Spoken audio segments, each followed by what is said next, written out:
Namaskar, Dr. Kumul Jain, Assistant Professor from Government Law College, Bikaner. Hindu law का जो Hindu subsection act है 1956 उसको continue करते हुए let's start with section 8 that is C and D. यदि धारा 8 देखी जाए तो क्या कहती है कि thirdly if there is no heir. देखिए ध्यान रखें, धारा 8 एक Hindu male intestate self acquired property, Hindu पुरुष उत्तराधिकार के नियम, स्व अर्जित संपत्ति और वह निर्वसियत यदि उसकी मृत्यु होती है, उस पर यह क्वेश्चन चल रहा था। क्लास 1 क्लास 2 के यदि कोई उत्तराधिकारी नहीं है तब कहा जाएगा thirdly if there is no heir in any of the two classes, that is class 1 class 2, then upon the agnates of the deceased।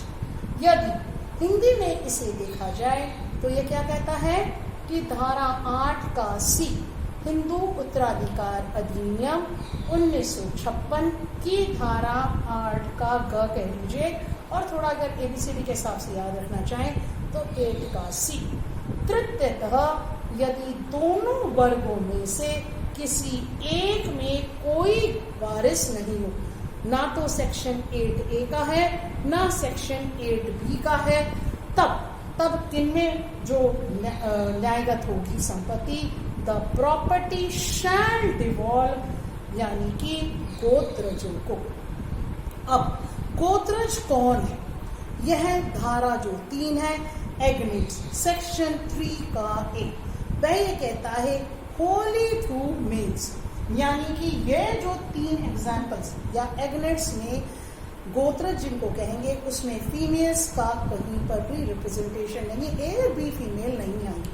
Holi through mails पुरुषों द्वारा ही यदि कोई होगा तब उसे एग्नेट्स कहेंगे, यानी कि गोत्रज।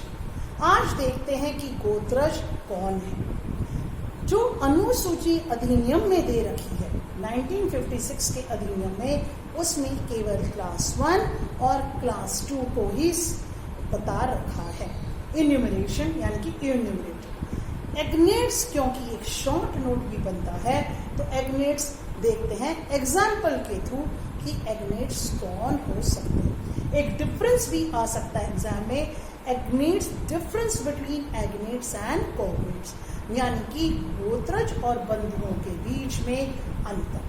पहले आज एक बार एग्नेट्स समझ लेते हैं कि एग्नेट्स 3 प्रकार के हो सकते हैं, डिसेंडेंट्स, असेंडेंट्स एंड कोलेटरल्स, यानी कि डिसेंडेंट यानी कि वंशज, और ये हो जाएंगे असेंडेंट्स यानी कि पूर्वज, और ये हो जाएंगे सांपार्श्व। ठीक है, लेट्स स्टार्ट विद डिसेंडेंट्स, यानी कि नीचे की ओर जो वंशज हो, वह मृतक के नीचे की ओर के जो ब्रांचेस हैं, जो उत्तराधिकारी हैं, उन्हें डिसेंडेंट एग्नेट्स कहा जाए। अब तीनों के कौन कौन से जो रूल्स हैं वह अलग से सेक्शंस में दे रखे हैं, लेकिन पहले एग्जाम्पल के थ्रू इनको समझने में ठीक रहेगा। यदि एग्जाम्पल आप समझ जाएंगे तो सेक्शन 12 और 13 में इसको समझा जा सकता है। यदि ये P है, एक मृतक है, देखिए जब भी एग्जाम्पल बताएं तो इस तरह का समझाएं जो सिंपल भी हो और साथ में एग्जाम्पल में ये त्रुटि नहीं होनी चाहिए, there should not be any lacuna while giving any example. Defect कैसे नहीं होना चाहिए?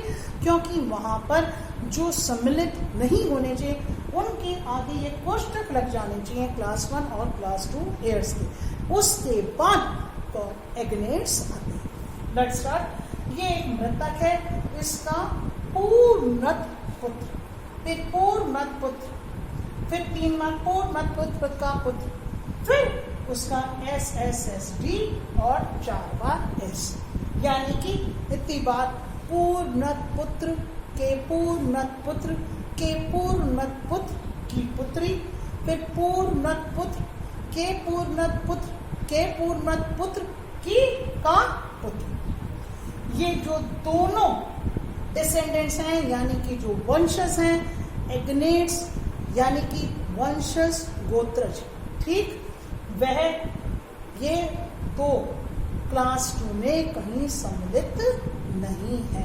और क्यों नहीं है? क्योंकि इन सबकी, इन तीनों की यहाँ पे जो वंशज है 3 ब्रांच तक यहाँ इनकी मृत्यु हो चुकी है, तब यह वंशज गोत्रज कहलाते हैं। अब असेंडेंट्स यानी कि पूर्वज। पूर्वज यानी कि क्या बात हुई कि ऊपर की ओर, ब्रांच ऊपर की जब ओर होती है तब है क्या कहलाएंगे? पूर्वज। तो ये पी है, इसके फादर, फादर के फादर, यहां तक आ ही गया था क्लास 2 ईयर्स में, यहां तक आ गया था। इन दो की डेथ हो चुकी, इसकी तो हो ही चुकी। पूर्णत पिता, फिर पूर्णत पिता के पिता, उनकी माता और उनके पिता, ये क्या कहलाएंगे? असेंडेंट्स। कौन से वाले? एग्नेट के असेंडेंट्स, ऊपर की ओर यदि है। अभी मैंने यहाँ नियम नहीं बताया, नियम थोड़ा सा हो सकता है डिफिकल्ट हो, तो आपको धारा 12 और धारा 13 में वह समझ में आ जाए। अब कोलेटरल्स, एग्नेट्स जो हैं वो कोलेटरल का जो एग्जाम्पल है, कोलेटरल यानी कि साइड वाले, यानी कि ऊपर तो हो गया असेंडेंट्स, नीचे हो गया डिसेंडेंट्स, जो एक और ब्रांच जो ब्रदर की साइड होती है वह। तो यहाँ पे देखिए, ये एक पी था मृतक, यहाँ एक फादर का सन, फादर का सन, ये पूर्णत फादर है, पूर्णत पिता का पुत्र, एक तरह से इनके क्या हुए? ब्रदर हो गए। यदि आप BRO लिखो तो भी चलेगा, लेकिन एग्जाम्पल मैंने कहा स्पेसिफिक लिखेंगे तो आपका कंसेप्ट भी क्लियर होगा। और थोड़ा सा मैं प्लीज यहाँ पे एक छोटी सी बात और समझाना चाह रही थी, यदि आप हिंदी में एग्जाम्पल लिखते हैं तो बहुत सारा हिंदी में लिखना पड़ता है, पूर्णत के पिता के, पूर्णत पिता का पुत्र, इतना लिखने से आप शायद कन्वीनियंट ये रहता है कि आप FS लिख देंगे तो आपको समय की भी बचत होगी और आपको याद भी थोड़ा जल्दी होगा। ऐसा मेरी तरफ से आपको एक सजेशन है, जो आपको इजी लगे वह आपके सामने हो सकता है। मैं प्लीज बोल दूं, P यानी कि प्रोपिस्टिस यानी कि मृतक, ये है उसके पिता, P के पिता कहाँ थे? क्लास 2 का पहली एंट्री। और ये फादर सन, फादर सन यानी कि ब्रदर, ठीक, फादर सन सन यानी कि ब्रदर का सन, ठीक है, या तो ये लिख लें आप, या फादर्स यानी कि पूर्णत पिता के पुत्र, इसकी भी मृत्यु हो चुकी, ब्रदर के सन की भी होगी, वो भी क्लास 2 है। लेकिन यहाँ 3 S लिखे हुए यानी कि फादर सन सन सन, क्या लिखा हुआ है? फादर सन सन सन यानी कि पूर्णत पिता के, पूर्णत पिता के, पूर्णत पुत्र के पूर्णत पुत्र का पुत्र। एक बार पूर्णत पिता आएगा, 2 बार पूर्णत पुत्र आएगा, फिर उनका पुत्र। मिस्टेक यहाँ कहीं हो सकती है, इसको थोड़ा सा ध्यान से देख लेना, कहीं मिसप्रिंट कहीं बुक्स में है तो प्लीज ये देख लेना, ये FS है, ये FFS है।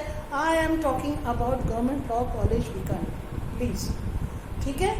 This YouTube channel is for everybody because government law college Bikaner के स्टूडेंट्स के लिए थोड़ा स्पेसिफिक ये है कि यदि वो किताब खोल दें कहीं उनको समझ में नहीं आए, क्योंकि ये वीडियोस कोविड के दौरान बनाई जा रही है, कहीं हम क्लास में जो थोड़ा सा नहीं समझा पा रहे थे उसको कोविड के द्वारा इसको समझाना चाहूँ।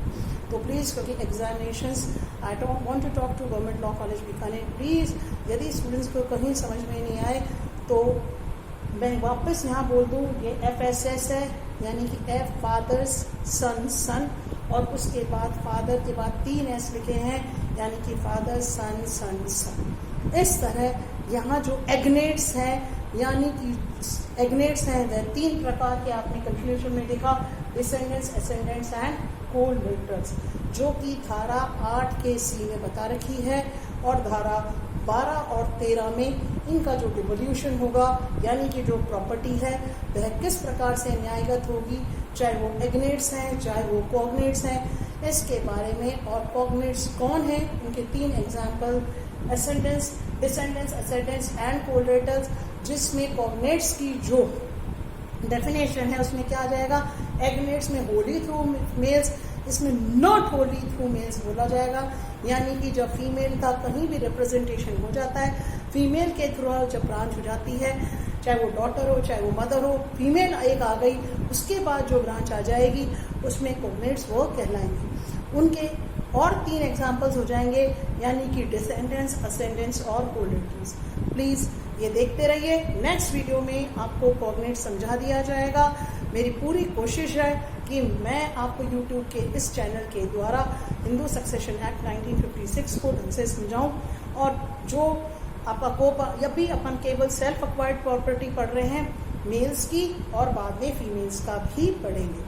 कोशिश रहेगी कि सारे क्वेश्चंस कंप्लीट हो जाए। Thank you so much, take care, और ध्यान रखना अपना, क्योंकि अपनों को एग्जाम ढंग से देना है। घर में रहते हुए आप पढ़ाई करें और थोड़ा ऐसा करें कि बेयर एक्ट को खोलकर देखें। हिंदू लॉ में जब तक बेयर एक्ट को नहीं देखेंगे तब तक आपको थोड़ा समझने में हो सकता है डिफिकल्टी हो। Thank you once again.